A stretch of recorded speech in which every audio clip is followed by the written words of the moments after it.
natin, dahil tayo self-actualized, ang mission natin ay makaabot itong ating pinag-aaralan. Alam niyo mga kapatid, naparami ng seminar natin. Kung meron pang maraming seminar, Adventist na yon.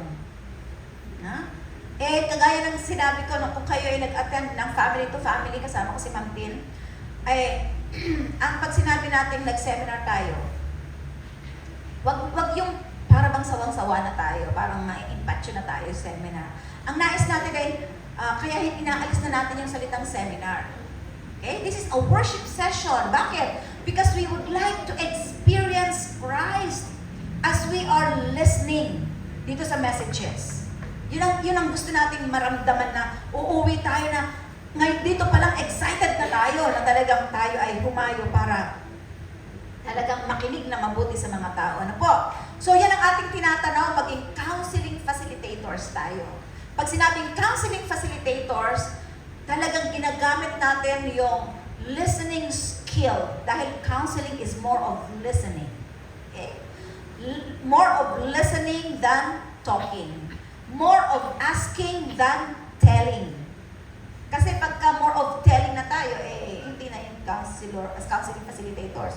Parang tayo ay nakikipagtsikahan na lang. Ano po? So, hindi ganon. Gusto nating magkaroon ng mas may meaning pa yung ating alam niyo mga babae, binigyan talaga tayo ng Panginoon ng maraming abilidad para sa pagsasalita.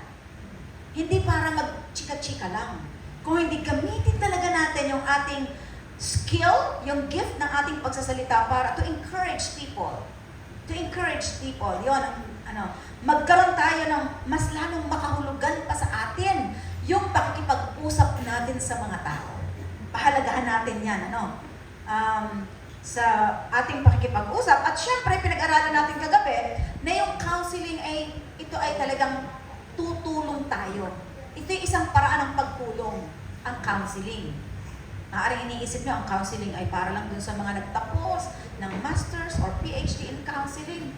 Hindi po, tayo. Meron tayong gift night nito, kaya pwede pa rin natin gamitin yung itong mga, lalo na itong mga basic techniques, sa pakikinig.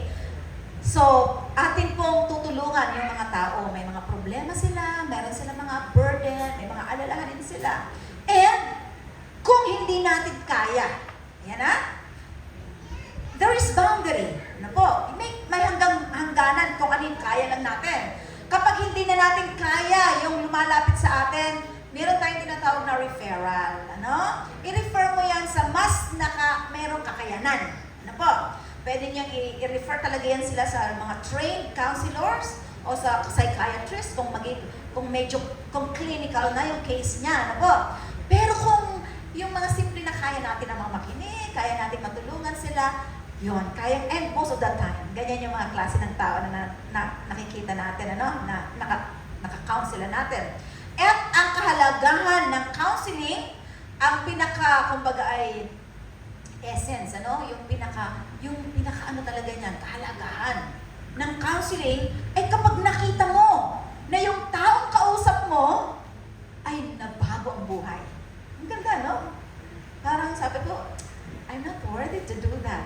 Parang kung sa sarili lang natin. Pero dahil we are gifted, yun ang paulit-ulit kong sinasabi we are gifted. Hindi na tayo yung gumagawa. Kung hindi, the Holy Spirit is the one. Siya na yung gumagawa. Instrumento lang tayo, mga kapatid. We are only vessel.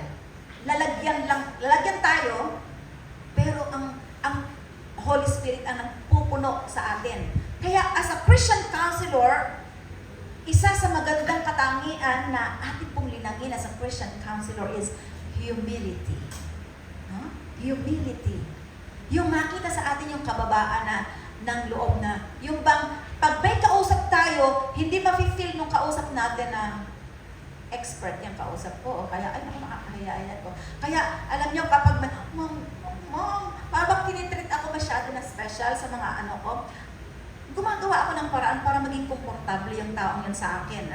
Kasi pagka yung ang tingin sa'yo parang sobra kang mataas, yung nababawasan, yung ministry.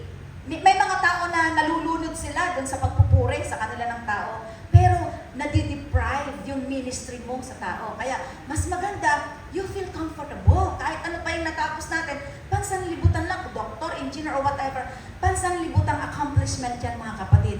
We are all ministers of the Lord. Amen? Amen. Yan po yung ating ano talaga, one of the traits ng isang Christian counselor is humility. Kapag ka yung tao hindi na komportable sa iyo, ay nawawala, no? Yung ministry mo sana ano mo siya, matulungan mo siya. At syempre, nandito pa rin po tayo sa lupang ito, no? Hindi pa rin mawawala. Yung para bang naaalangan ka, no? Pero, may panahon na hindi ka na maaalangan sa kanya, no? Kaya, let's treat each other here na talagang tayo mga sisters. Okay ba yun, mga kapatid? Ayan. Yun po, maganda ang ating maranasan na ganon. Kaya kagabi ay pinag-usapan natin ng tungkol sa foundation of Christian counseling. Pundasyon. Ang pundasyon natin ay talagang ang ating Panginoon. Bakit tayo nandito? Bakit tayo nag-uusap-usap? Alam niyo, maibalita ko lang sa inyo ng mga kapatid. Maikwento ko lang ng konti. Nung ako'y nag-aaral, nung nag-aaral ako sa AUP ng Masters at saka PhD in Psychology, major in Counseling Psychology. Every time ako'y uupo sa klase, hindi ko iniisip sa sarili ko na, oh, I'm here to get the title, to get the, credential. Nandito ako para ako matuto. Imagine, mamamasahe ako, nasa ulanan ako, magbabiyahe ako, tapos yung pala, para lang sa arrogance ang aking kukunin doon. Hindi maganda. So, from yan, nagbabiyahe ako pag nakikinig ako, lalo tigit kay Dr. Fabella, no? Sino sa inyo nakapakinig kay Dr. Fabella? Every time makikinig ako sa mga professors natin sa AUP, ang feeling ko parang ako'y umattend sa isang seminar. Parang gano'n, hindi talaga klase. Bakit? Sapagkat mararamdaman ko talaga sa kanila na Christ-centered ang approach nila. Nagtuturo sila ng psychology, nagtuturo sila kahit na yung mga binabanggit nila tungkol sa mga secular na mga psychologists, pero babalik talaga sila kung ano yung core. Bakit merong psychology core sa AUP? No? So, ganun din tayo. Kapag makikinig tayo talagang, sana ay, ang aking dalangin ay talagang magpalapit tayo sa ating Panginoon. Dahil yun po yung pundasyon natin. Ano? Yun ang pundasyon natin ng ating Christian counseling. At araw-araw, imagine niyo mga kapatid, ano? Araw-araw, meron kayong nasasalubong, di ba? Alam ba, Sister Wen, kahit pupunta ka sa palengke, meron kang makikitang mga tao doon kahit hindi mo kakilala. Kayo ba ay merong panahon na nakikipag-usap din kayo sa magtitinda o nakikipag-usap lang kayo para tatawan?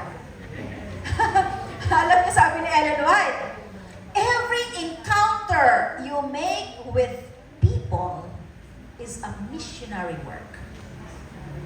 Wow, ang ganda, no? Every encounter, lahat ng makakausap niyong tao, yun ay isang opportunity for a missionary work. Kahit hindi ka sa kanya magbigay ng Bible study, yung mag-smile ka sa kanya, ito rin maganda yung iyong treatment sa kanya. Ay, may nababago sa taong yun. Di ba? May nababago sa taong yun. Halimbawa, nun mo lang siya makikita. Ha? Nun mo lang siya makikita. Di, samantalahin mo na yung panahon. Yun, samantalahin mo ng panahon para talagang maipakita mo. Saka hindi naman po, do not make this as a pressure na parang masyadong structured ang buhay natin. Diba? Be natural, be spontaneous. Kasi pag natural lang tayo, nag-smile tayo, pag natural lang tayo, nakikipag-usap ng maayos, natural lang yung lalabas kahit sa mga taong hindi Kristiyano, kahit mga Muslim or what, ano? So, kagaya nito, no? Naglalakad lang yan sila sa hallway. Pero hindi natin alam kung anong pinag-uusapan nila. Alam niyo ba kung ano yung pinag-uusapan nila? Ano ang pwede nilang pag-usapan? Ha? Ano yung pwede nilang pag-usapan? Kung hindi natin alam ang kanilang pinag-uusapan, ano yung pwede nilang pag-usapan? Mga problema. Okay. Ano pa? Work. Diba? Siguro casual talk. O, saan ka pupunta? Maaaring nagkasabay lang sila sa hallway. Mga ganon, ano? Pero sa bawat, lalo tigit mga babae, sa bawat makakausap natin, palaging merong subject na pag-uusapan. Ano po? May subject na pag-uusapan. Kahit itong dalawang ito, hindi ko alam kung ano yung pag-uusapan din nila. Siguro nag-uusap sila, malapit na yung exam natin. Di ba? Sila nag-uusap. Pero alam niyo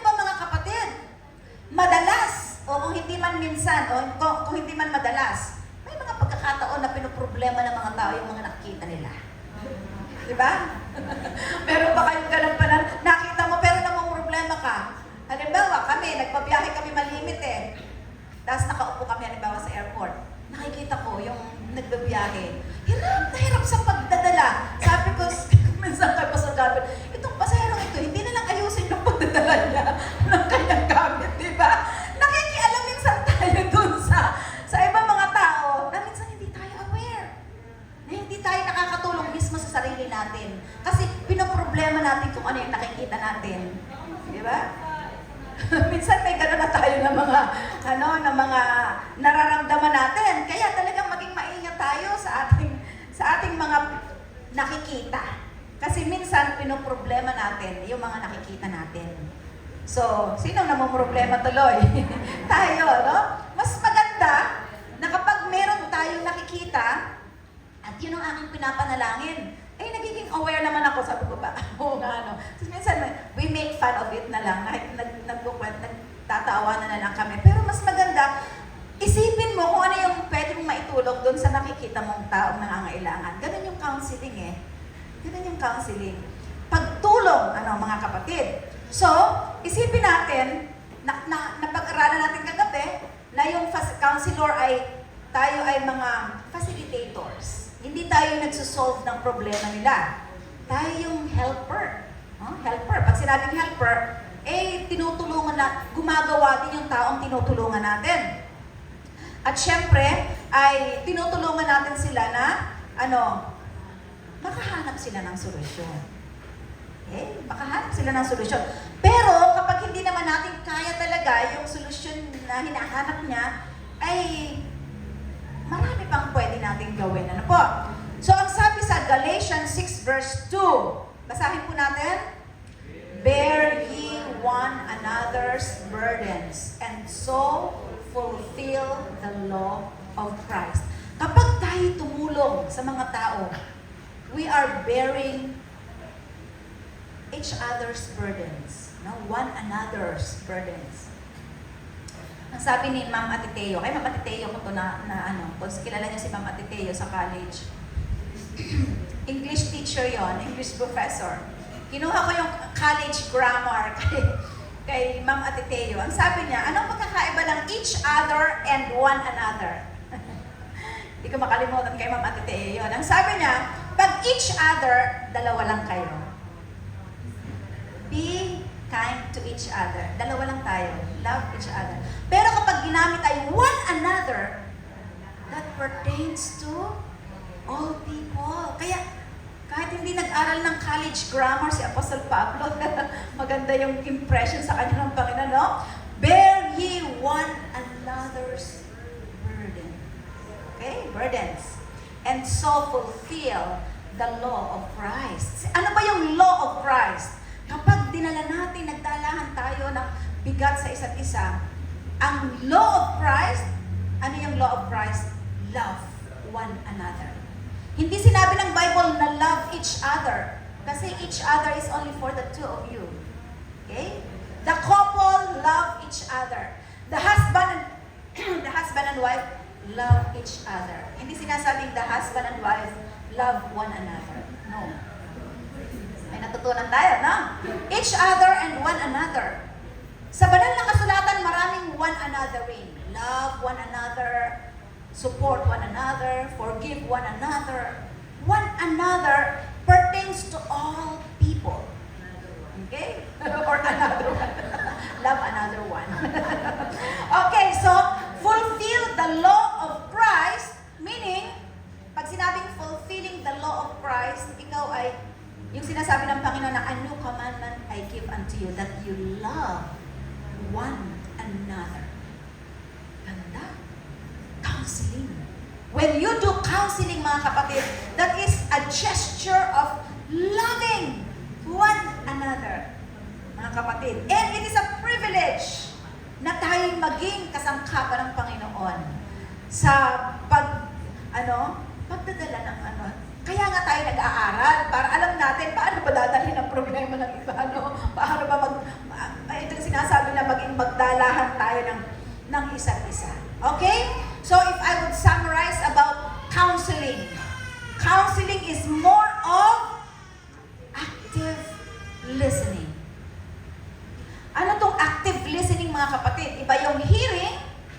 Iba yung listening. Yung hearing, narinig mo, pero walang meaning sa'yo. Hindi mo masyado, ano ba yung narinig ko? Oo, nalimutan ko na, pero may narinig akong boses, pero hindi ko masyado naiintindihan. Yan, hearing yon. Pero pag sinabi natin listening, at hindi lang basta listening, kung hindi active, talagang ikaw ay, pag sinabing active, talagang alerto ka. Alam mo kung ano nangyayari. Okay? Ang ibig sabihin nito ay, alam niyo mga kapatid, ito yung isang technique sa pakikipag-usap, yung listening. Unahin natin yan i-practice sa ating asawa, sa ating mga anak. Ito yung technique.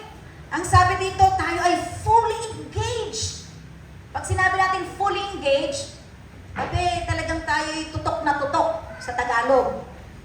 Nakatutok. May panahon pa ba tayo tumutok na makinig? Kapatid.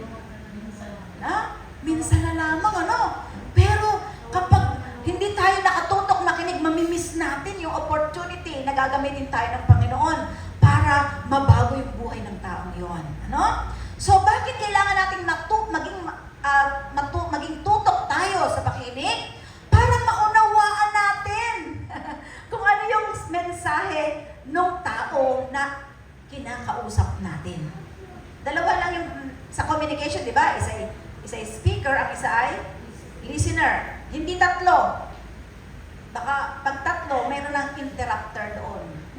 Kailangan speaker lang at saka listener. So, para maunawaan natin, yun lang naman Bakit ang Panginoon ay nag-spend ng time na makinig sa mga tao? Para maunawaan ng Panginoon kung ano talaga ang pangangailangan ng taong ito. Kapag hindi tayo nakinig ng mabuti, mga kapatid, talagang hindi natin, may mamimiss tayo sa message na sinasabi niya. Kaya nga po, ang counseling, kapag gagawin niyo ito, kailangan dito natin ng time and effort. Time, lalo na yung time. Kung kayo ay talagang kailangan ng taong yun na makinig sa inyo, mag-set kayo ng time para talagang mapakinggan niyo siya ng mabuti. So, nandun yung trust, nandun yung empathy, respect, genuine interest in the speaker's perspective. Kaninang perspective ang uunawain natin? Sa client natin, dun sa tao, hindi yung atin. Minsan, iginigiit natin yung, hindi ganito gawin mo, ikaw naman hindi ka nakikinig. Kanina ko pa nga sinasabi sa iyo, ganito ang gagawin mo, mali, ito naririnig natin, di ba? Iginigiit natin yung atin. So, kaninang perspective ang nangunguna? Hindi na sa iyo, sa iba, kundi sa iyo na. Kaya minsan napipilitan na lang ako, sige ma'am, gagawin ko na lang yan. Pero hindi pa rin na-solve ang problema niya. Bakit? Dahil siya nga yung expert ng problema niya Siya ang nakakaalam ng ano talaga yung problema niya. Ang kailangan lang natin, i-facilitate siya kasi hindi niya masyadong maintindihan din kung ano yung problema niya. So, in other words, in active listening, we should give our what? Our proper response. Alam niyo, kapag kayo ay nakikinig ng hindi mabuti, hindi ka makakapagbigay ng tama and appropriate na response. Okay? Halimbawa, sasabihin ng asawa mo, nasaan ba ang ating nail cutter? Okay, common. Nasaan ba ang ating nail cutter? Anong response na tama doon? Minsan sasabihin natin, ano ba naman? Lagi na lang nawala yung nail cutter na yan. Di ba dito na nakalagay? Tama ba ang response? Ano ba ang kailangan ng asawa natin? Ang kailangan niyang makita kung nasaan yung nail cutter. Bakit sinesermonan pa natin siya? Diba? In active listening, we need to give the proper response. Mga kapatid, kaya nagkakaroon ng miscommunication. Pagka nagkaroon ng miscommunication, may misunderstanding na yan. Pag nagkaroon ng misunderstanding yan, away na yan. Hindi na yan magtatabi. Sa upuan. Saan nagsimula? Sa paghahanap lamang ng nail cutter. Bakit hindi natin ibigay ang tamang response? Okay, sa inyong table. Simple lang. Paano ka magbibigay ng tamang response sa asawa ninyo na naghahanap ng nail cutter? Yan po yung simple illustration pero nangyayari. Sige po. po sa inyong table, anong gagawin ninyo? Anong response?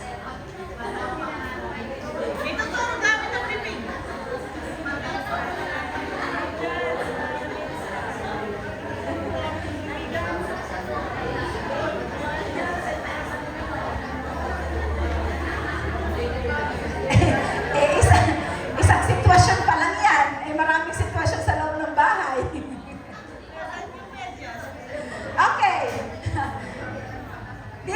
Dito, Ma'am Jovi, anong inyong sasabihin?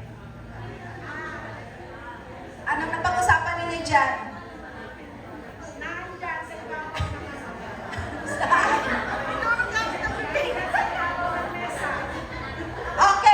Okay, tingnan natin ha.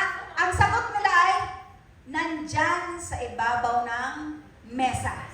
Okay? Be sure. Pwedeng maging vague pa rin yun ha. Be sure na pag sinabi nyo nasa ibabaw ng mesa, talagang makikita niya doon. Kung yun ay punong-puno ng mga chichikan papel, ano pa? Diba?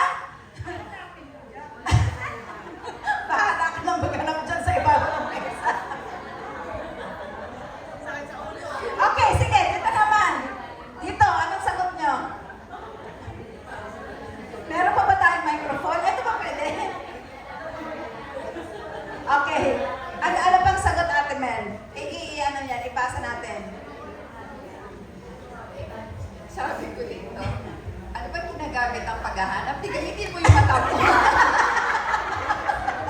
Okay. Ang sagot nila, ano bang hinahanap mo sa paghahanap? Ano bang ginagamit mo sa paghahanap? Ano yung sinabi? Pakiulit po. Sabi ko, ano bang gamit ng paghahanap? Di gamitin mo yung mata mo paghahanap. Okay. Kasi ko ba sasabihin, ayan, tutuknawin ka na. Hindi mo makita. Okay. May dagdag pa po ito. Ayan, dagdag pa. Ano pa? Parehas lang, ma'am. Pero ang sasabihin ko, huwag kasing bibig ang ipanghanap. Gamitin mo yung mata mo. O yan, okay? So kita ninyo, iba't iba yung response ninyo. Anong masasabi niyo dun sa response ng dalawa? Yung sinabi kasi nila, yun yung hindi naman malimit, pero yun yung minsan na madalas siguro na nasasabi natin. Lalo na kung nayayamot ka. Tama ba yung response na ganon, mga kapatid? Hindi ko sinasabing kayo mali, pero yung response na ganon. Ano bang sabihin mali? Ha? Ganon yung counseling facilitator. Hindi ko pwedeng sabihin mali. Kayo ang magsasabi nun. Okay, dito sa Doc Lenny, anong inyong response? Anong tanong?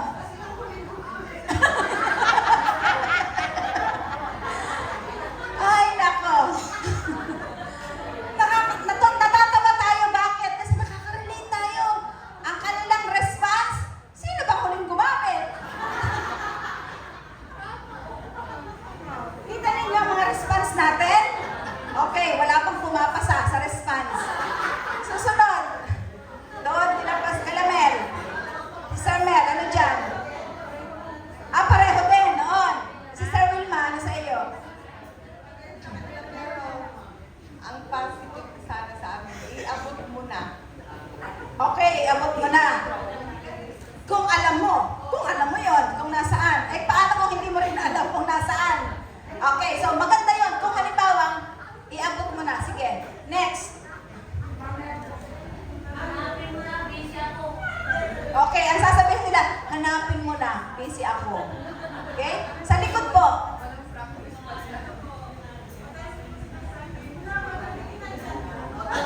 Ano? Wala ba dyan? Pag-i-andyan ba? Kita ninyo yung mga response natin. Okay, sunod doon.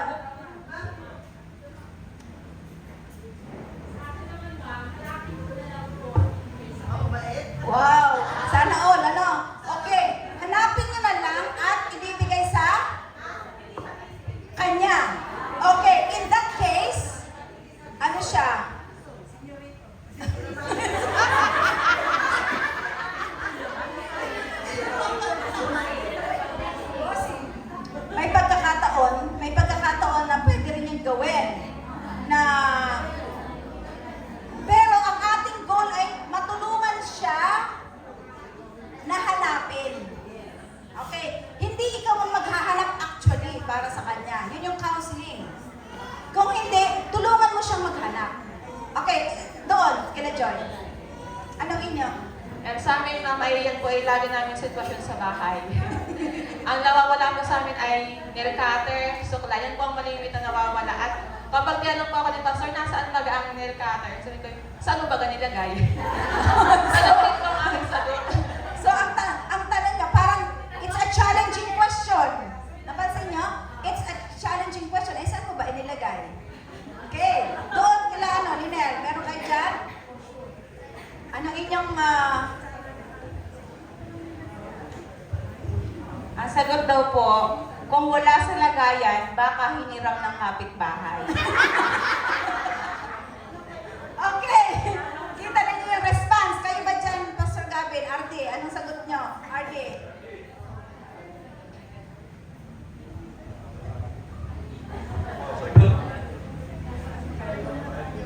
Okay mga kapatid, salamat sa inyong participation. Okay? Ay, ito pa, ano? Ituro gamit ang bibig. Ituturo, pero gamit yung bibig sa pagturo. Eh, di hindi rin saan ba yun? Diyan, oh. Yun. Ma'am, sabi ko kay Pastor, ipag-pray muna natin yan. Okay, pag-pray natin yan. Sa lahat ng responses, I think 1, 2, 3, 4, 5, 6, siguro mga 10 response, walang pumasa. Pero yan ang nangyayari mga kapatid. Di ba? Ako po parang natutunan ko kapag gano'n, kapag may hinahanap ko si Pastor, isasuggest ko sa kanya ano yung saan yung mga possible na pwede na gawin. Para po halimbawa, wala sa mga cutter, natry mo lang i-check sa natry mo lang i-check sa lalagyan. Kapag sinag niya, kunyari wala, doon sa i-try mo, takanang kasi paano. Okay, so may mga options. Pwede rin yun kasi tinutulungan mo pa rin siya na maghanap. Okay, dito. Thank you. Ako ma'am, nasolusyonan ko na yung problema ko. Ano? Nilalagay ko sa susi ng motor or susi ng sasakyan. Hindi ako mawawala ng nail cutter. Oh, yun! Yun na yung gagawin mo. Yun na yung gagawin mo dahil nga nawawala yung nail cutter. Yung iba naman, itinatali na nila. Pero minsan kahit nakatali na yung ballpen, tinanin nyo, nawawala din. Nandun yung tali, nawala na yung ballpen. Diba? Mga kapatid, ano ang problema ng asawa? Makalimutin. Makalimutin. Ang problema niya ba tungkol sa nail cutter? Lagi naghahanap. Ang kanyang problema ay paano niya hanapin ang nail cutter. Actually, yun ang kailangan niyang malaman. Paano niya yung... Dahil ang kailangan niya yung mahanap niya yung nail cutter. No? Ma'am. Last na lang po, kasi nangyari po sa amin nawawala po ang suklay tsaka nail cutter. Laging nalong ni Pastor. Ang ginawa niya po, tinalian niyo po yung nail cutter, tinalian niya rin yung suklay. Itinali niyo po sa may itinali niya lang po sa may salamin namin, nandun na lang siya. Oh, yun. Solusyon na yun. Solusyon na yun. That's positive na solution. Mga kapatid, sa ating pakikipag-usap sa mga tao, kailangan natin magbigay tayo ng tamang hindi solusyon ang ibibigay natin sa kanya. Tamang tugon. Tamang response. Ano ang tamang response doon? Pwede mong gamitin yung ibang mga techniques na gagamitin ko, ko sa inyo. I-suspend ko lang yon and then mamaya babalikan ko yung tungkol sa nail cutter. Yun lang, naisip ko lang ngayon no? Okay, so, alam nyo, ang ating Panginoon ang siyang model natin sa pakikinig. Kapag nakinig ka ng maayos, alam nyo, kahit sa mag-asawa, kapag nakinig ka sa asawa mo, nabibuild lalo yung trust sa isa't isa. Nabibuild lalo yung trust sa isa't isa. Nabibuild yung empathy. Ano ba ito? Mamaya i-discuss. Yung respeto. Yung genuine interest sa mga tao. No? Okay.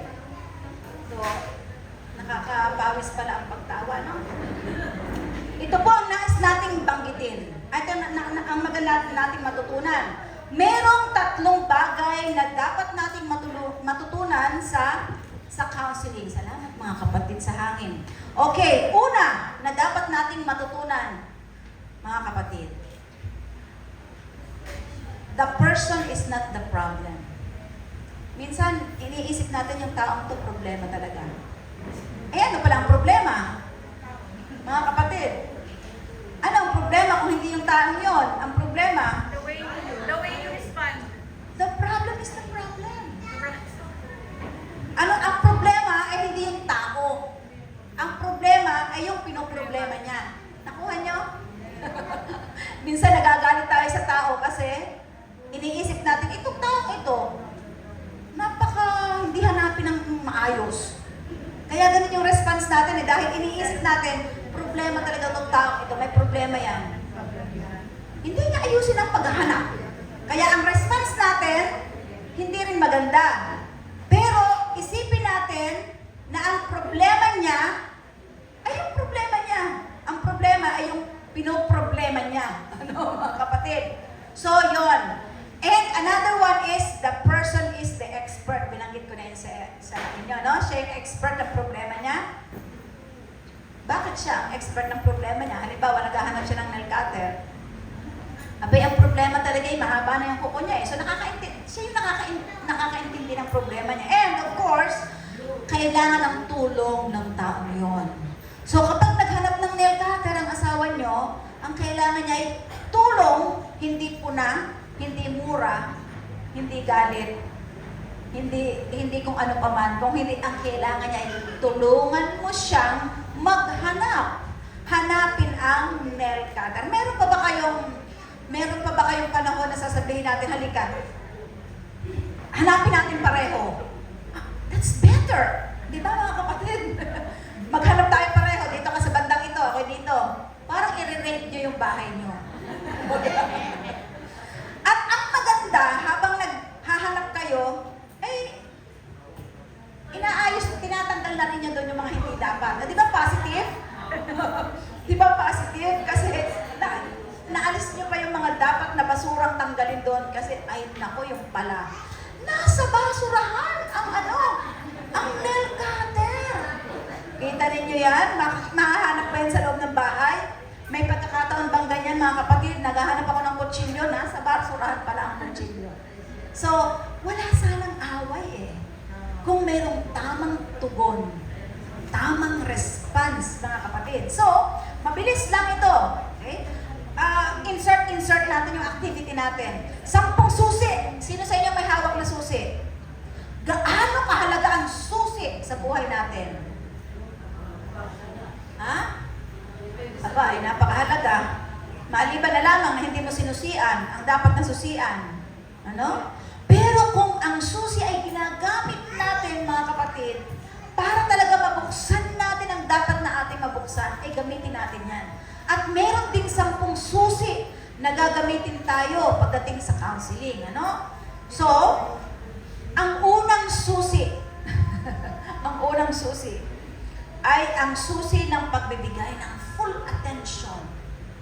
Yung fully engaged ka talaga sa taong kinakausap mo. Ano po? Walang distraction. Kaya kapag nakikipag-usap ka, walang distraction.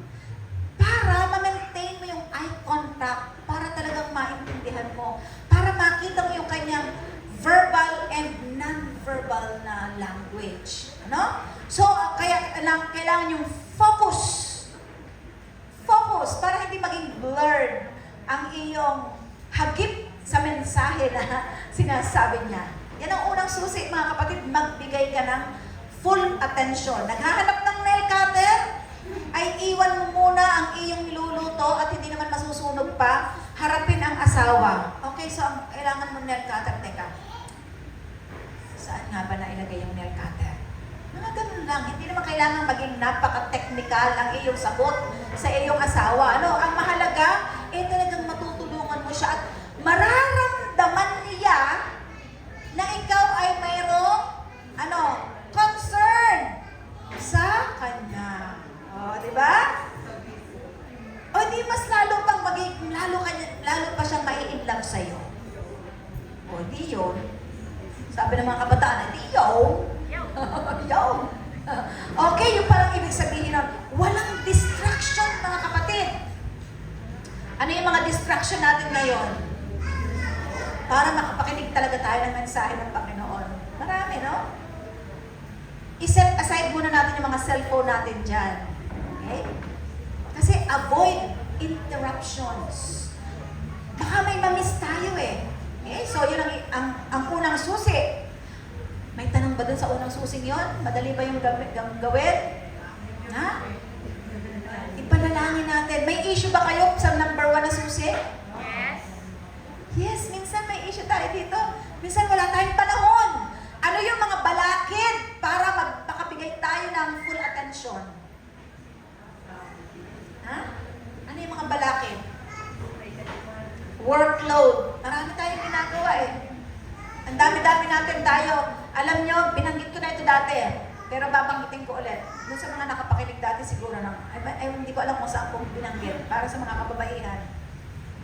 Malimit natin sinasabi ang mga babae ay nag-multitask. At we are very proud. Sabihin natin, I do multitasking. Nagluluto, naglalaba, nagsasampay, kung ano-ano ginagawa. At the same time. Masaya tayo, proud tayo. But alam niyo po ba, nasumpungan sa research na ang multitasking ay nakaka-damage ng ating mga brain cells. Pwedeng maging cause ng dementia. Pwedeng maging cause ng iba't iba pang mga mental disorder. Bakit? Hindi tayo nakafocus eh. Hindi tayo nakafocus. Kaya kailangan one at a time only. Bakit tayo hindi nakafocus? Bakit tayo nag-multitask? Dahil hindi tayo naka-prioritize ang gagawin. Anong tama? Tinanong ko na ito dati. Anong tama? Prioritize your schedule or schedule your priority? Ha? Anong tama? Prioritize your schedule? Ibig sabihin, may schedule ka na, i-prioritize mo gagawin mo to. Or schedule your priorities.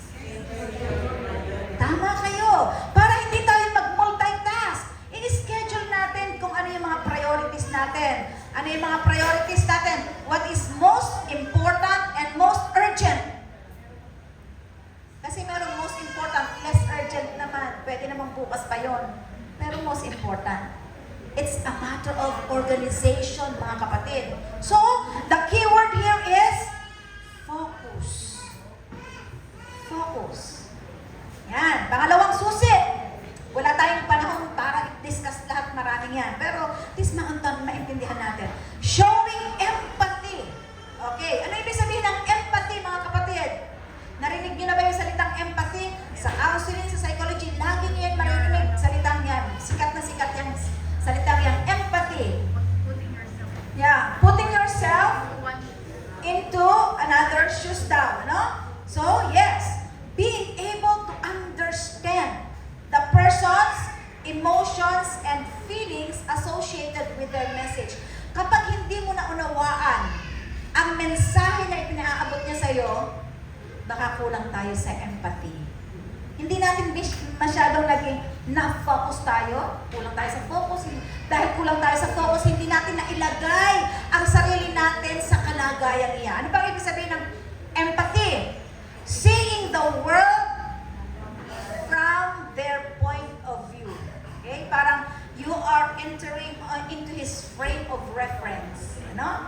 Parang you are seeing the world not from your own point of view, but from the point of view of that person.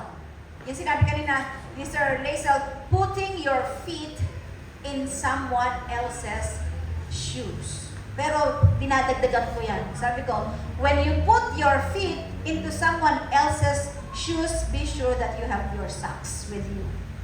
Ano ibig sabihin nun? Baka dapat protected ka rin sa sarili mo. Tama yon. Hindi ka basta na-influensyahan na rin niya. No? Kailangan self-actualize na nandun pa rin yung ano ka, protected ka sa sarili mo, may tamang boundary. Yon. So, ano pa ibig sabihin ng empathy?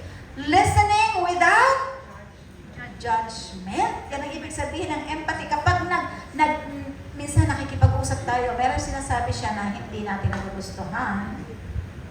Ha? Huwag kang mag-judge lang. Makinig ka lang.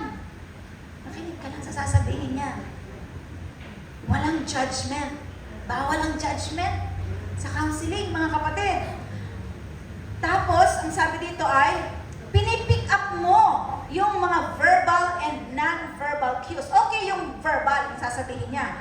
Pero may mga non-verbal cues na nagsasabi sa'yo na, I'm not okay. Ano yung halimbawa ng non-verbal cues? Yung magbibigay sa'yo ng cue na itong tao, ito talagang problemado. Kapag umiyak, hindi siya nagsasalita pero umiiyak siya, that is a non-verbal cue, nagsasabi sa iyo na, I'm not okay. Okay? Pero hindi mo basta sasabihin sa kanya, oh, umiyak ka pala. Bakit ka umiiyak? Hoy, hindi ganun mga kapatid ang ating proper response. Lahat ng sasabihin ng, may tugon tayong tama. No?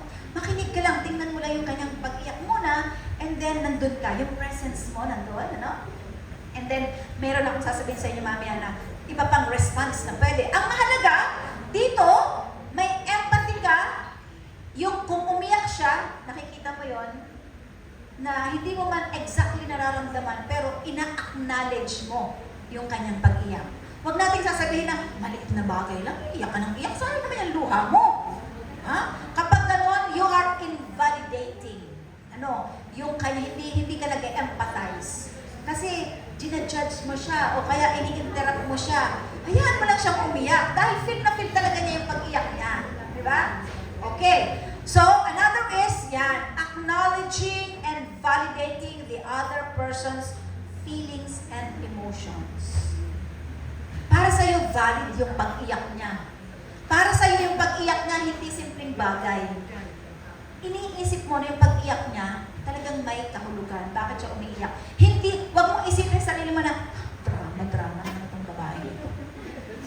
Pag nagganon ka, nag-judge ka na.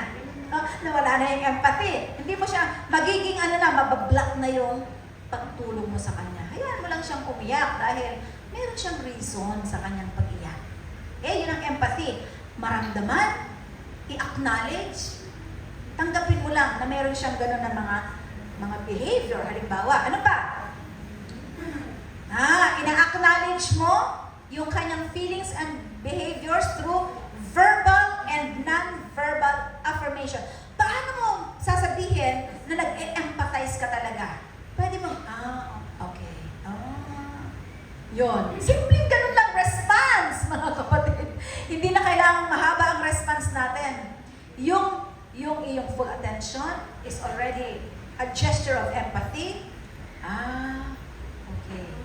Then, tapos, kita niyo yung response ng counseling facilitator, hindi marami. Mas marami ang sinasabi ng client. Ang sasabihin mo lang tapos, okay. Huwag mo sasabihin, ay, gano'n ang ginawa sa iyo? Bakit naman gano'n ang ginawa sa iyo? Hindi tama yun. Nawala na yung ating tamang process. Hayaan mo lang siyang magbukas ng kanyang nararamdaman sa iyo. Sabihin mo lang, okay. And simpleng nod. Ibig sabihin, naiintindihan niya na, nandito siya sa akin, nakikinig siya sa akin. Okay? And then eye contact nandoon. At ano sabi? Empathy builds connection, trust, and compassion. Nandun yun, nabibuild yung iyong connection sa kanya, no?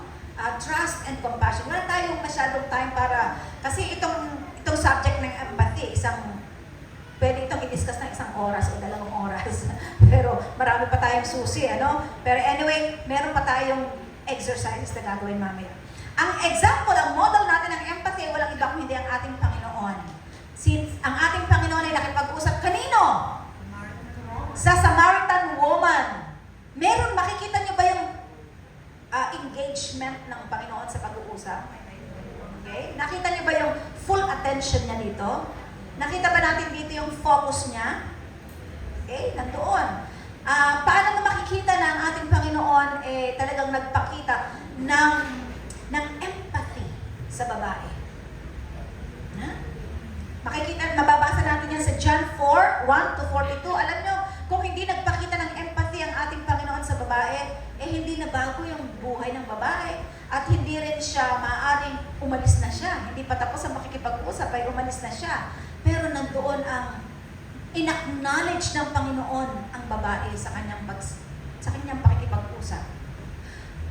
At alam ng Panginoon na itong babaeng ito, ang kinakasama niya hindi niya tunay na asawa, no? Pero hindi niya ginudge ang babaeng ito. Nakita niyo yung empathy nandoon. Maaaring hindi explicitly stated in the Bible, pero maaaring umiyak ang babae samantalang siya nakikipag-usap sa Panginoon. Nakita niyo yun?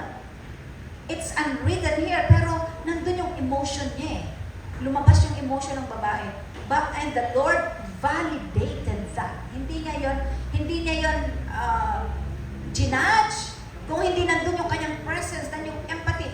Naramdaman ng Panginoon kung ano yung nararamdaman ng babae. Ano ba yung nararamdaman ng babae? Yung hiya sa mga tao. Nararamdaman ng babae yung guilt niya. Diba? Maraming nararamdaman ng mga negative emotions ang babae. In-acknowledge ng Panginoon yun. Hindi niya yung ginudge. Hindi niya sinabi sa babae, mali. Mali ang mga nararamdaman mo yan. Hindi dapat ganyan ang nararamdaman mo. Wala tayong narinig sa gano'n na conversation. Kung hindi ang Panginoon nakinig, nandun yung kanyang genuine interest. Pero, meron siyang ginawa na yung empathetic listening. Okay, key number 3, using verbal and non-verbal cues. Verbal cues, alam niyo tayo din ng mga counseling facilitators, paano malalaman ng clients o ng tao na tayo interesado din kagaya ng ginawa ng ating Panginoon. Nandun yung ating diba? Kapag nakikipag-usap tayo sa tao, nandun minamaintain natin yung eye contact natin. Yung facial expression, these are non-verbal mga behavior natin sa tao. Yung pag-lean forward natin, kapag nakikipag-usap tayo sa hindi tayo nakahalukip-kip, hindi tayo nakatikotro, hindi tayo nakaganyan, no? Kung hindi, ito yung mga non-verbal. Naka-lean forward ka. Okay. So, halika, sige, magsabi ka lang. Halimbawa ganon. So, you're inviting that. These are invitations na sinasabi sa tao na, I'm here, I'm interested, I'm listening to you. Yan ang ating sinasabi sa kanya. And, meron tayong mga verbal cues like paraphrasing, summarizing, asking clarifying questions to ensure understanding. Mamaya, banggitin ko lang yan, no? Meron ito yung mga non-verbal cues, nodding, smiling, maintaining an open posture, ito yung sinasabi ko sa inyo kanina, and to convey attentiveness. Dito sa verbal cues, bakit kailangan nating maibigay ito sa yung tamang response natin sa magitan ng salita para magkaroon ng understanding. Okay? Doon naman sa non-verbal cues, para makita niya yung attentiveness. Yung attention natin nandun pa rin. Kaya kapag tayo ay magka-counseling mga kapatid, kung maaari yung cellphone natin ay wala sa tabi natin. Kasi siguradong yan ay magme-message o magre-ring or what. Kasi the moment na nakikipag-usap tayo sa tao at nag-ring yung cellphone at sasabihin na kahit pa magpaalam tayo, uy, sandali lang ha, at sasagutin ko lang, meron pala akong parcel na dumating, ay nasa bahay na namin ang ay akin mo nang sasagutin. Okay? Kahit pa nagpaalam tayo mga kapatid, that is already an interruption. Okay? Mababawasan na yung trust. At yung process ng session ay hindi na, kasi meron dapat na verbal tracking, may mga ginaganyan na ginagamit tayo. So, walang cellphone. Kaya nga, kapag makikipag-usap tayo, talagang walang cellphone niya, walang interruption or what. Kasi kung talagang may mamamatay na sa dulo ng linya na magsasabi sa iyo, gagawain ng paraan para talagang ma-reach ka. Pero ngayon ay mga parcel lang o kaya yun ay mga mga pwedeng interrupt, meron ng message lang sa kung ano-ano lang, mga ganon. So, pwede natin ipagpaliban yon. Okay? So, puntahan natin itong verbal responses. Ito, no? Verbal responses. Paraphrasing. Pag sinabi natin paraphrase, may sinabi yung tao. Okay?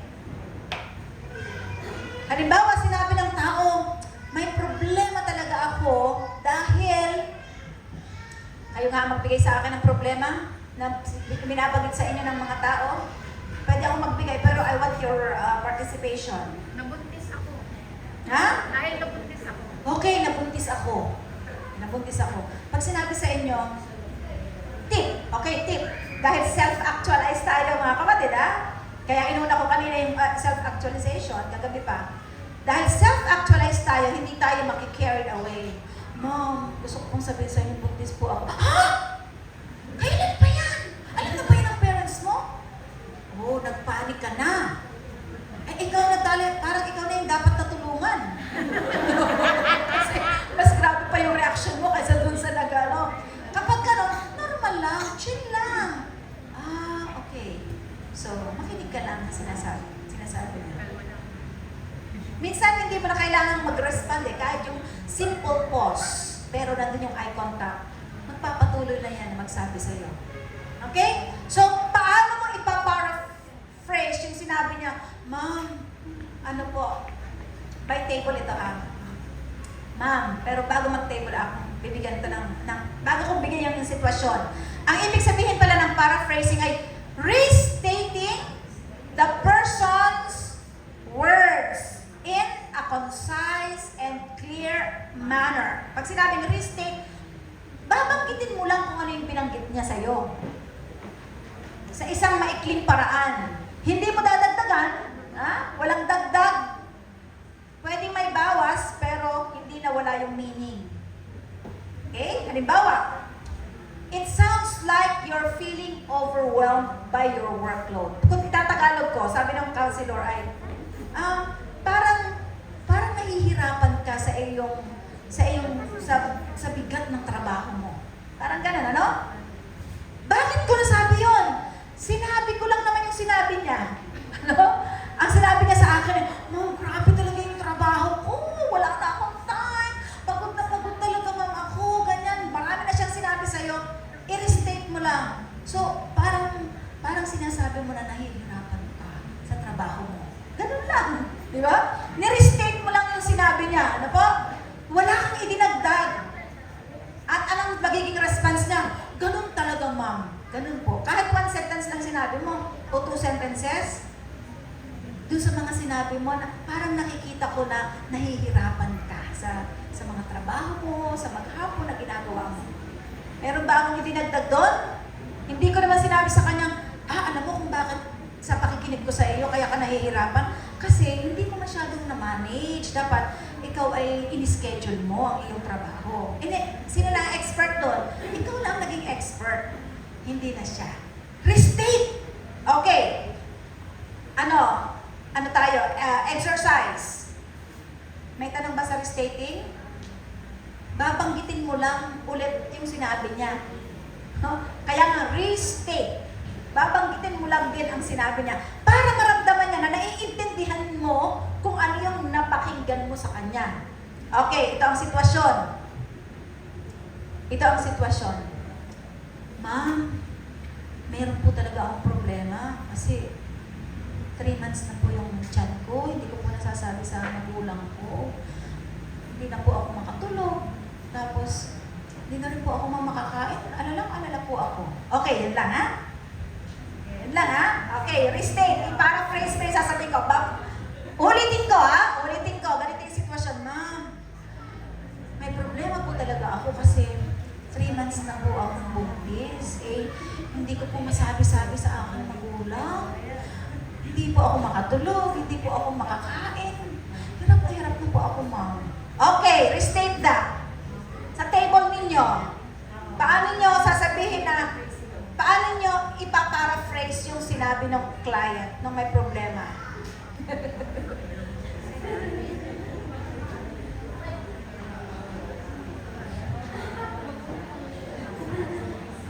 Bibigyan ko na kayo ng 5 minutes. Isang response lang sa bawat table.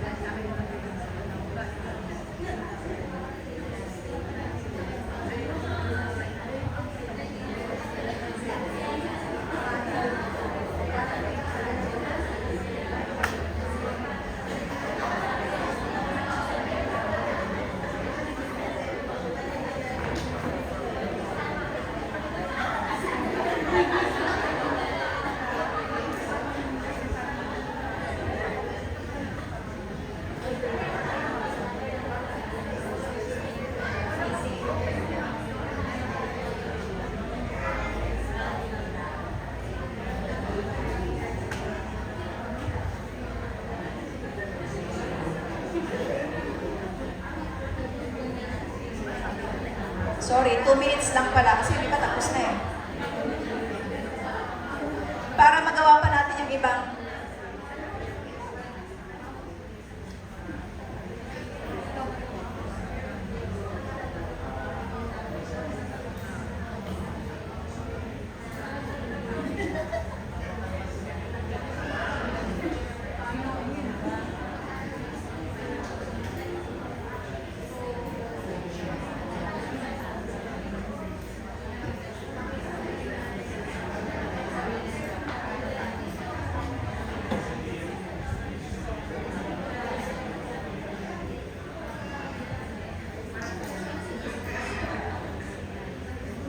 Okay, I need 2 volunteers. Hindi ko po mapapagbigyan kayo lahat kasi kulang ang oras natin. Sister Lazel at dun sa kabilang table. Ay, asa na yung ating microphone? 2 volunteers sa table ni na Doc Lenny at saka sa table ni na Sister Lazel. Ano po ang response nyo? How are you going to restate that paragraph? Ma'am, yung response po namin is, buntis ka, nahihirapan ka. Yun lang po. Okay? Buntis ka, nahihirapan ka. Sige, mamaya ako mag-comment doon. Sister Lazel. Thank Sa you. amin po, halimbawa sinabi niya nahihirapan siya, sasabihin namin ay, di ba sabi mo nahihirapan ka sa sitwasyon mo ngayon? So ano sa palagay mo na magandang gawin para maibsan ang nararanasan mong kahirapan na yan? Yung parang maibsan, ano po ang dapat mong gawin? Okay. So ibabalik sa kanyang tanong. Okay, so thank you for the responses. I-improve natin I-improve natin yung response natin. Kasi ang sabi ay, restate. Wala kang idadagdag, wala kang kung hindi, anuhin mo lang, sasabihin mo ulit yung kanyang sinabi. In a concise. Pinaikli mo. Okay? Dito sa table na to, tingnan natin. Isang microphone. Let us improve that. So, ibig sabihin, nasistress ka kasi hindi mo masabi sa magulang mo na 3 months ka ng buntis. Okay. Thank you. Bago ako mag-comment doon kay ma'am dito sa dalawa. Yung unang sabi ay, buntis ka, nahihirapan ka. Okay? So, medyo kulang lang. Medyo kulang pa. Kulang pa ng strength. Parang yung impact ng So, parang mas mag-fall yung inyo dun sa reflecting. Mamaya, dun sa reflecting. Konti pa, konti pa. Yung kay Ma'am Lazel naman dito, ang sabi niya ay, Ano sa palagay mo? buntis ka at, sabi, nai-stress, Nahirapan ka. nahihirapan ka. Ano sa palagay mo? Ano ang sa palagay mo ang dapat mong gawin? Okay, yung sa kanila naman ay, lumampas na sila sa restating. Kasi nagtanong na kayo. So, dapat wala pang tanong. Okay? Wala pang tanong. Kasi i-restate mo pa lang. Okay? So, medyo may improve. Okay. I'll give... sige, bago ko yung kalasya na. Okay. Yes. Sa inyo. Sa amin po, hindi ka makakain, hindi ka din makatulog. Kasi hindi mo masabi sa magulang mo na 3 months ka ng buntis. Okay. So, ano masasabi nyo doon? Parang kagaya din lang, pero may konting i-polish lang ng konti. Sinabi din nila doon hindi mo masabi. Parang ganon. Sa iyong magulang. Okay? Pero parang medyo may kulang pa ng konti, I give 98. Sasagot ni Chanel. Chanel, please restate that. Pansinin niyo yung sinabi niya. Pansinin niyo yung sinabi niya.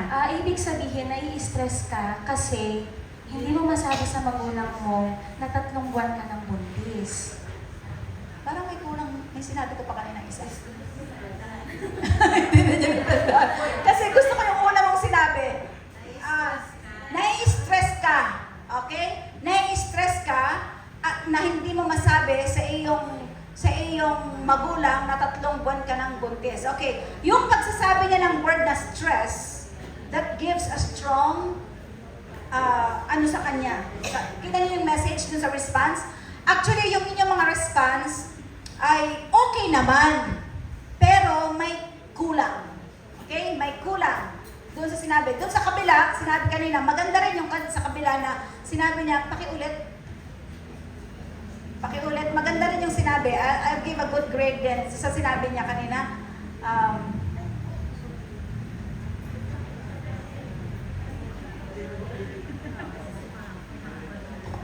Hello.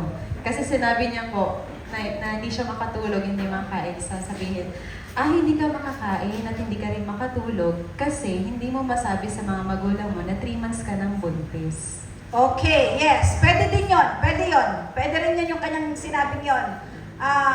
Yung dalawa, okay, ang response nila. Itong dalawa, okay din dahil nandun yung inyong nandun yung attention nyo. Medyo yung dun lang kay sinabi ni Sister Lazel, hindi tayo pa magtatanong. Hindi pa yun yung panahon para magtanong. I-restate mo pa lang. Yung sa kanila naman, sobrang sobrang concise. Sobrang concise na, buntis ka at nahihirapan ka. Parang kulang pa. Sabihan mo pa ng gano'n, ano? Okay, yun ang ibig sabihin ng paraphrasing. It sounds like. Kaya hindi 100% yung binigay ko dun sa kila siya na bakit. Dahil nagsabi siya ng ibig sabihin. Parang, inassume mo na yun ang talagang kanyang nararamdaman. Okay? Kasi ang sabi, it sounds like, para. Pag pwedeng gamitin yung kanila in a form of a question, ibig sabihin ba? Okay? Ibig sabihin ba ay nahihirapan ka dahil hindi mo masabi? Okay? So, lahat kayo ay may magandang response. Mga kapatid, kailangan talaga natin ng practice pa, no? Sa restating. Sa restating. Halimbawa, dun sa nawawalang nail cutter. Nasaan ba ang nail cutter? Ako nahihirapan maghanap. Nasaan ang nail cutter? Ako nahihirapan na ako naiikot dito sa bahay. Hindi ko makita ang nail cutter. How are you going to restate that? Nasaan na kaya? Nasaan na kaya? Pag sinabi mong nasaan na kaya, parang ito na problema din. Hindi ka nakatulong. Ha? So, kanina ka pa pala ikot ng ikot. Kanina ka pa pala ikot ng ikot dito sa bahay sa paghahanap ng nail cutter. Okay, ganun lang ang restating, sasabihin mo lang kung ano yung binanggit niya. Yan. Punta tayo sa another cue, which is summarizing. Ang summarizing naman, ang clue dito. Ang clue dito ay hahanap ka nung theme sa kanyang mga sinabi. Theme. Pag sinabi ng theme, paano mo malalaman kung ano yung theme ng kanyang sinabi? Yung paulit-ulit niyang sinabi, simula nung nagsimula kayo hanggang sa matapos, yun ang palagi niyang binabanggit. So, yun ang theme. Pag nalaman mo yung theme niya, pwede ka nang mag-summarize. Okay? Naintindihan niyo ba? Kasi ang sabi dito, i-identify mo kung ano yung main theme. Ma'am, talagang ako nahihirapan kasi nga po hindi ko pa masabi sa parents ko na meron pong nangyari sa amin, ang boyfriend ko, ganyan. Ako po talaga nahihirapan na hindi ako makatulog, tapos ganyan, tapos yun po. Tapos sa trabaho ko rin po, talagang ako po nahihirapan talaga, ma'am. Tapos dun sa, kahit po ako natutulog, hindi po ako makatulog kasi hirap din po yung pakiramdam ko. Anong theme? Nahihirapan siya. Bakit niya nasabi na nahihirapan? Kasi ilang beses niyang binanggit. Yun ang ibig sabihin ng theme. Pag kayo sa bahay ninyo, taas ang kamay ng mga lalaki dito, mga tatay, mga asawang lalaki, taas ang kamay. Yan. Pag sa inyong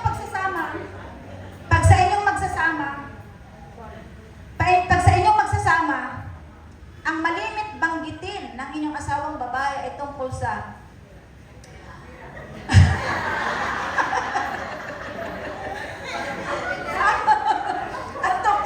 ang hirap namang mag-budget na to,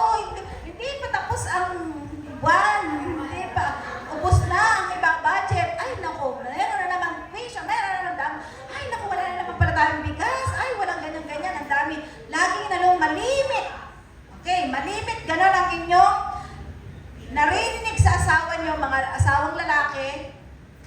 Ano ang theme ng kanyang communication nyo? Oh, edi gawan nyo na ng theme song. Ibig sabihin, malimit yun ang binabanggit niya. Ang asawa nyo ay parang nagsasabi sa inyo na, help me. Do not take it as a threat. Sa pagsasama ng mag-asawa, yung negative theme na napansin ninyo, na-identify nyo sa asawa nyo, malimit niyang binabanggit, minsan nanaginip siya, sinabi niya rin sa kanyang panaginip yun, ay, talagang yun, sobra naman, talagang yun ang kanya. Ibig sabihin, huwag maging threat sa inyo, itong asawa ko to, wala nang mukhang pera. Ha? Hindi ka nag-empathize. Ang asawa mo ay nagsasabi lang sa'yo na, help me, my husband. I need your help. At ganun din naman tayo ng mga asawang babae. I-identify ninyo kung ano yung theme ng conversation ninyong mag-asawa. Ano yung theme? Ano yung madalas na naririnig nyo sa asawa nyo? Lagi na lang bang piyesa ng sasakyan? Ako pupunta sa bibili ako ng piyesa. At ako aayusin ko yung sasakyan sa garahe, mga ganon-ganon. Ha? May theme. And they also need your help. They also need your help na matulungan siya na maayos yung kanyang kung ano man. So, summarizing, yung theme ninyo, yon. So, pag nag-summarize, paano nyo isa-summarize? Okay? Paano nyo isa-summarize? Alam mo, habang ako'y nakikinig sa'yo kanina, naririnig kita simula doon sa pag-uusap natin hanggang ngayon, naririnig ko sa'yo na yung nahihirapan ka talaga sa iyong trabaho. Simple as that. Nahihirapan ka dahil binanggit mo kanina na kahit sa pagtulog mo, kahit sa... Sinasummarize mo yung pinag-usapan nyo. Alam nyo, kapag isang oras na kayo nag-uusap, tapos sinummarize mo yung kanyang sinabi, ma'am, talaga ma'am, ganun po talaga. Lalo yung kanyang, sa'yo, trust ay mabibuild. Bakit? Ibig sabihin talagang nakinig ka sa kanya ng mabuti. Eh, paano mo makukuha yung theme niya kung panay naman ang tingin mo sa cellphone mo o kaya sa orasan mo? Never. Huwag titingin sa orasan habang kayo nakikipag-usap sa inyong client. Bakit? Kasi yun ay non-verbal cue na nagsasabi din sa client mo na naiinip ka na or may appointment ka na. Lalo na kung sasabihin mo, nasasabihin mo, kapatid, hanggang alas 11 lang tayo ha, kasi 11:30 ako kailangan pa magdahil na gano'n. Ha? Mas magandang sabihin mo na yon sa una, yung pagsiset nyo ng time. Hindi yung kasarapan ng kanyang pag-iyak at talaga namang feel na feel ang kanyang saka mo sasabihin, naku kapatid, ay, napakalaki pala ng problema mo yan. Ay, teka muna, ako pala mayroon pala ako hindi nang isampay na sa washing machine pa. Ganun, alam niyo mga kapatid, ito, napapatawa tayo, pero talagang ito ang nangyayari.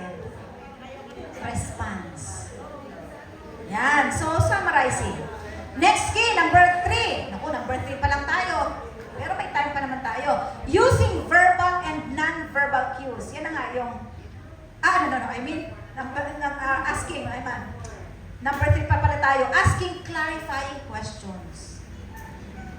Sasabihin mo, can you tell me more about that?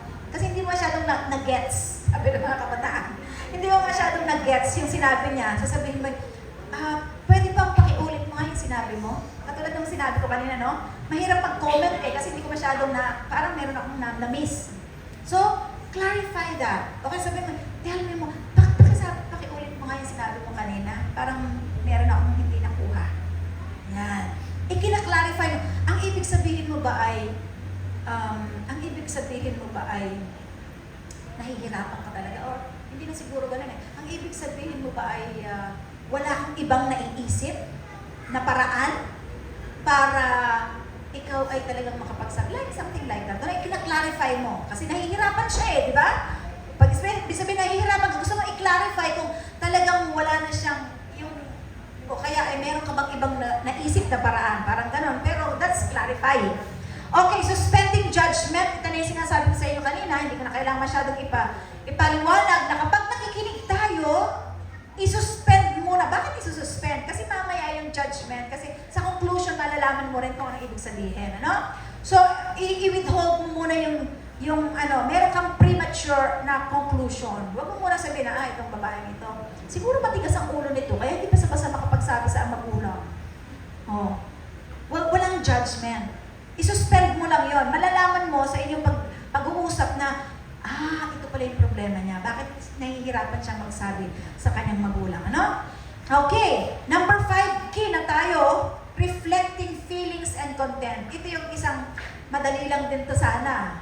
Kung skill din tayo dito. Yung tinatawag na mirroring. Di ba kapag nakaharap ka sa salamin, nakikita mo sarili mo din. Diba? Maliban lang, merong nakita ako na nakaharap sa salamin, pero nakita niya lion. No? Pero hindi ganon. Nakaharap ka, mirror. Reflecting.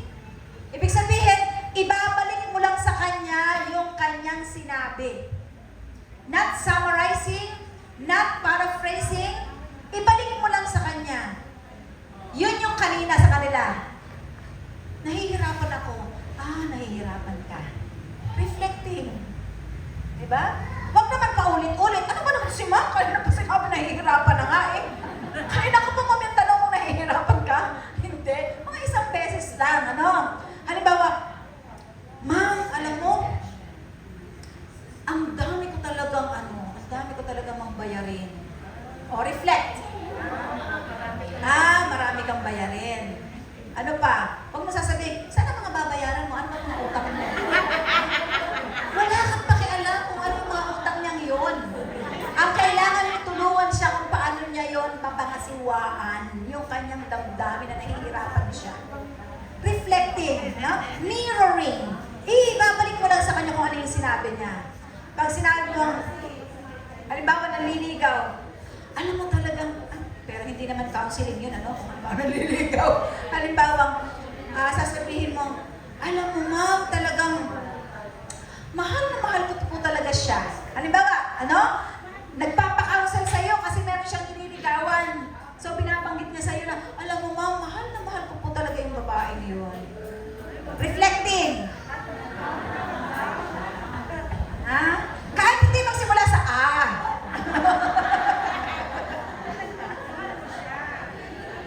Pwede mo sabihin so mahal na mahal mo siya. O kaya, may sona. O kaya sabihin mo, mahal na mahal mo pala siya. Diba? Mahal na mahal mo pala siya. Reflecting. Diba? Yun. Uy, nako, parang pagkatapos nitong ating session, pag-uwi niyo sa bahay, mababago ang mga communication style. Sana all. Mababago ang mga communication style.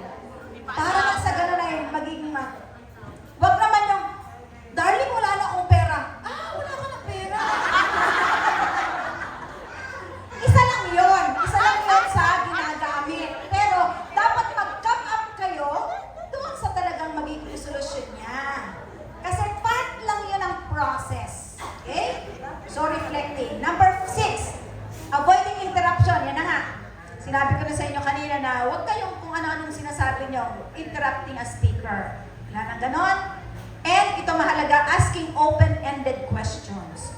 In counseling, kahit hindi sa counseling, kahit sa mga conversation, sa effective communication, iniiwasan natin yung tanong ng bakit. Okay? Iniiwasan natin yung tanong ng why. Ma'am, nahihirapan po talaga ako sa aking trabaho. Sobra po, loaded na loaded po ako sa work, ma'am. Huwag mo sabihin, bakit gano'n? Bakit? Bakit? Kaya nga siya nagtatanong sa iyo, hindi niya alam. Huwag mo sabihin, bakit? Okay? Anong dapat na tanong? Huwag natin sasabihin, bakit ka nahihirapan? Bakit ka nahihirapan? Sa halip na bakit, palitan mo ng ano. Ano yung mga bagay na nagpapahirap sa'yo? Kita nyo? Ano yung mga bagay na nagpapabigat ng iyong damdamin? Bakit kailangan natin yung mga open-ended questions? Pag sinabi natin open-ended questions, ito yung mga tanong na hindi answerable by yes or no. Dahil madali lang naman yun eh. Kasi pag tinanong mo, nahihirapan ka pala? Oo, ma'am. O, anong sunod mo sasabihin? Nahihirapan ka, no? Ikaw ngayon ang nahirapan. Kasi wala naman sasabihin. Kaya tayo nagtatanong ng open-ended questions para ma-explore pa natin. Para mas lalo pa niyang mailabas ang nandito niyang damdamin. Alam niyo, may mga nakinig kayo, naglabas siya, sasabihin niya, sige ma'am, thank you so much talaga ma'am. Thank you ma'am sa inyong tulong. Ngayon po naginhawahan na ako. Ay, sa totoo lang, parang wala ka naman, parang feeling ko, no? Malaki ang naitulong mo. Bakit? Kasi in-apply mo yung mga attending skills. Kaya naibsan talaga siya ng damdamin. Pero pag puro interruption ka ng interruption, natapos ang 2 oras nyo, nandun pa rin. Nandun pa rin ang kanyang nararamdaman. Hindi niya nailabas. Okay? So, open-ended questions. Huwag natatanong niya na, bakit? Mami! Andito na po ang aking grade. Hindi lang to sa counseling. Mami, ang grade ko, 76 po ako sa English. Huwag nating tanongin ang anak natin, bakit ganon? Bakit ganyan ang grade mo? English major pa naman yung mami mo. O, ako pa naman yung teacher. Ano nangyari sa'yo? Bakit ganyan ang grade mo? 76? Oh. Pagka ganon, binablock mo na yung communication lines. Ang anak mo mag-feel na mararamdaman, ay, hindi ako mahal ng mami ko. Ma'am, hindi ko frustrated sa aking grade. Sa halip na tanongin natin ay, bakit? Anong tanong? Na may pagmamahal na tanong. Anak. Okay? Anak, ano ang dahilan at 76 ang naging grade mo sa English? Alin ang mas maganda? Why or what? Okay, para pag tinanong na, anak, ano ang dahilan at 76 ang grade mo sa English? Di magsasabi siya, mami, kasi hindi pa pala po ako nakapagbigay ng project, yung mga ganon. Okay? So, i-avoid natin yung tanong na, why? Halimbawa, may pumunta sa inyo ng mga secretaries. Okay? O lalo na sa ministerial. May isang pastor na lumapit. Sabihin ng pastor na lumapit ay, halimbawa, sino bang ministerial secretary? Sino bang ministerial? Sino secretary dito ng ministerial? Si Ate G. Halimbawa si G, sabihin ng pastor, hindi ko naabot yung goal ko sa baptism. Ang aking goal ay 200. Ang baptism lang namin ay 20. Okay. Anong tanong? Ha? Huwag natin tatanong, ay bakit naman pastor 20 lamang? Laki-laki pa naman ang budget mo. May ganun ka pang comment. Halimbawa, pastor, ano po ang nangyari? O kaya ano po ang dahilan? Ano po ang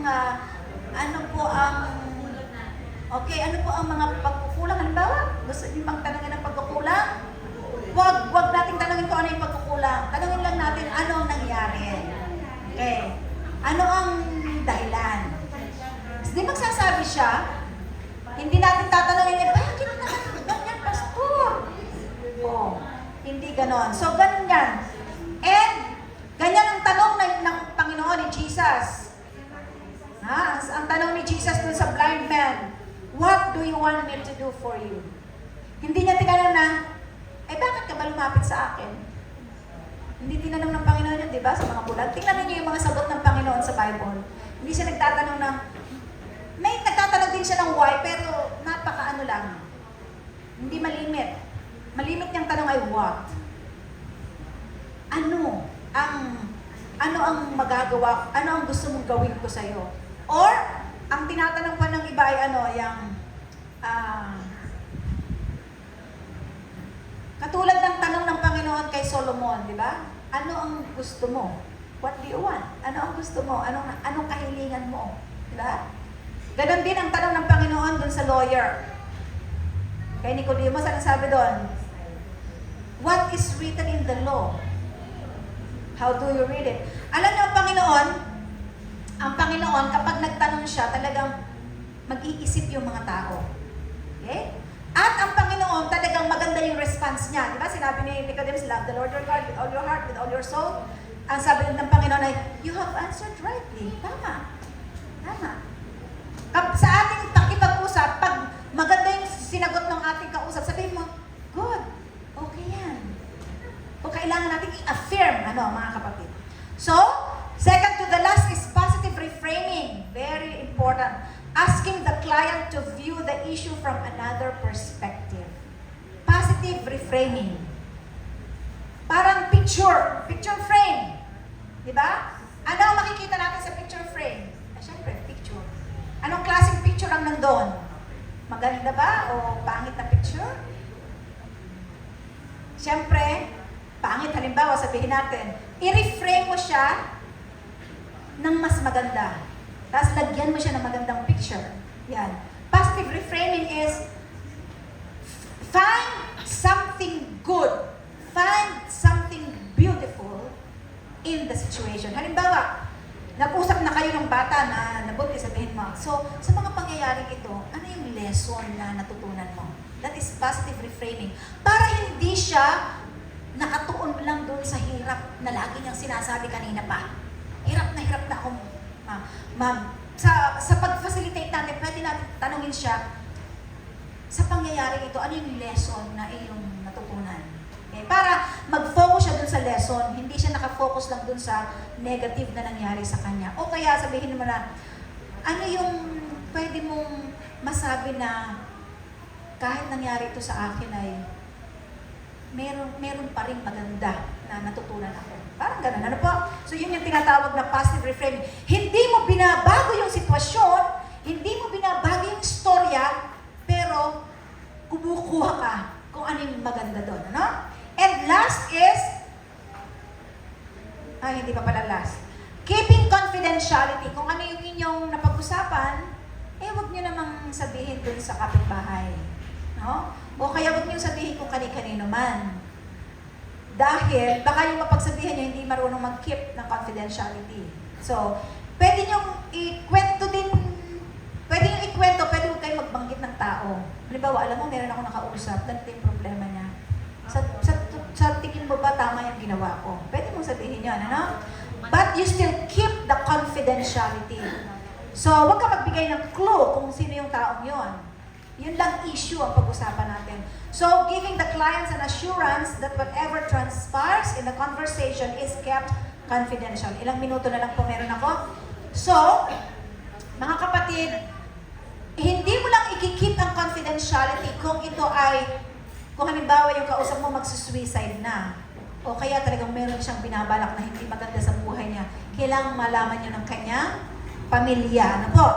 So, yun ang mahalaga. I hope na clear ito sa atin dahil dito minsan nagkakaproblema yung mga babae sa pag-keep ng hindi keeping the secret. No, it's not keeping the secret but keeping the confidentiality. Private lang yon.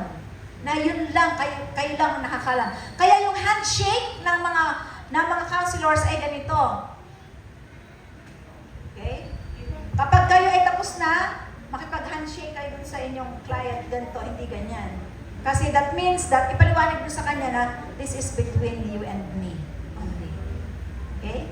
So, nandoon. And, of course, ang pinakamahalaga at hindi ito ang last. Hindi ito ang last. By the way, yung mga ibinigay ko sa inyo, you can use that in any part of the session. Okay? Hindi yung sunod-sunod na sinabi ko kanina sa inyo.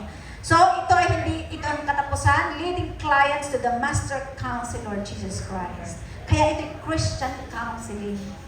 Sa pag Christian counseling, meron talagang pwede tayo mag-pray kung okay naman dun sa tao yun na mag-pray din kayo. Ano? So, katulad ng ating Panginoon, ang sabi niya ay, He expected a woman caught in adultery to obey God. Ang sabi niya ay, go and sin no more. Merong transformation, mga kapatid, na nangyari. Okay? So, in closing, gusto ko lang banggitin sa inyo na ang ating Panginoon, ang ating best counselor, He spent time building a relationship of trust. He began to work with his disciples to cast a vision of ministry. Ang ating counselor natin ay ang ating Panginoon. And he also asked the questions to create insight and learning. Katulad ng, what do you think is holding you back from moving forward? Kita niyo yung tanong? What? Hindi why. What obstacles do you foresee if you take this action? Pag nagtanong tayo sa ating kausap, be sure na yung tanong natin clear. Minsan yung tanong natin ay hindi clear, kaya ang sagot nila ay hindi rin clear. So, Jesus sought to transform people's lives. Ang nais ng Panginoon ay talagang mabago ang buhay ng taong yun. Okay. So, please review. Ito, ibibigay ko sa inyo itong materials na ito. I-review nyo, hindi pagkatapos nito, matapos na. Makakalimutan nyo yan. At hindi nyo mapapractice. Talagang i-practice nyo to. No? Kapag ako'y nag-a-attend ng mga ganito, talagang gusto kong ipinapractice para mas lalo kong maunawaan at talagang maranasan ko yon. So, katulad ni, nagkaroon ng transformation. Like Peter, from a fisherman, naging, spiritual leader. Si Paul, from a persecutor, naging preacher. At tulad ng sinabi ko sa inyo kagabi, from being a victim of negative circumstances, we can be victors. Okay, victors. Yun ang victory over sin. Ganon din kapag natulungan natin yung tao, naging victorious siya. Over anxiety, over worry, over na marami pang mga ibang mga bagay. And God will turn our mess into a beautiful message.